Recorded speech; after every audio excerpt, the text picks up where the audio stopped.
Today's teaching is very important to somebody who's listening to me. I want to draw your attention to the book of Genesis, chapter 31, verses 32, which you can read later. But I want to give you this prophetic context. The prophetic context is Rachel, who happens to be Laban's daughter, as well as Jacob's wife, has done something and she has stolen the idols of her father's house. And she was actually escaping with her husband into the land of freedom, which her husband Jacob was taking them into. But she was not fully free because she was carrying the idols, the bondages of the past, still with her, even though she was journeying with her husband Jacob into the land of promise and freedom. Many of us, God has given us promises. He has called us to new things. He has called us to liberty. He has called us to greater opportunities and breakthroughs.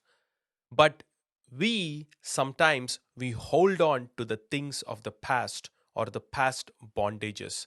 We never really fully let go of them. That's exact what was happening with Rachel right now. Even though she's going free with her husband, escaping with him to the promises that God has given him, but yet in her heart she wanted some bondages from the past and she stole the gods or the idols of her father. And something happens in the process. Jacob pronounces a curse, and that is what you see in Genesis 31:32. He says, "With whosoever your idols or your gods are found, let them not live." That curse fell upon Rachel. And you will notice in few chapters from there, she died during childbirth. What happened?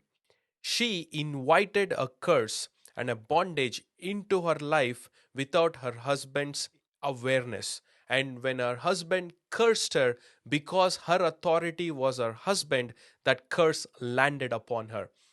And what was the reason for this curse?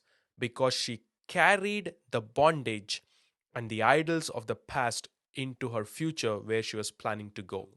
But if you're listening to me, there is something that God wants to do with you. God wants to take you to your promised land. He wants to take you to the destiny that He has for you. But you, dear child of God, has to let go of that thing which is a bondage of the past, the idols of the past. Let it go, renounce it.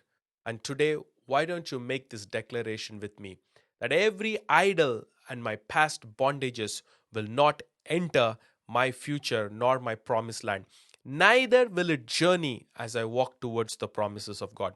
Neither will it be found in my camp as I go towards the nearness of God. I know this word has come to you and this word has blessed you.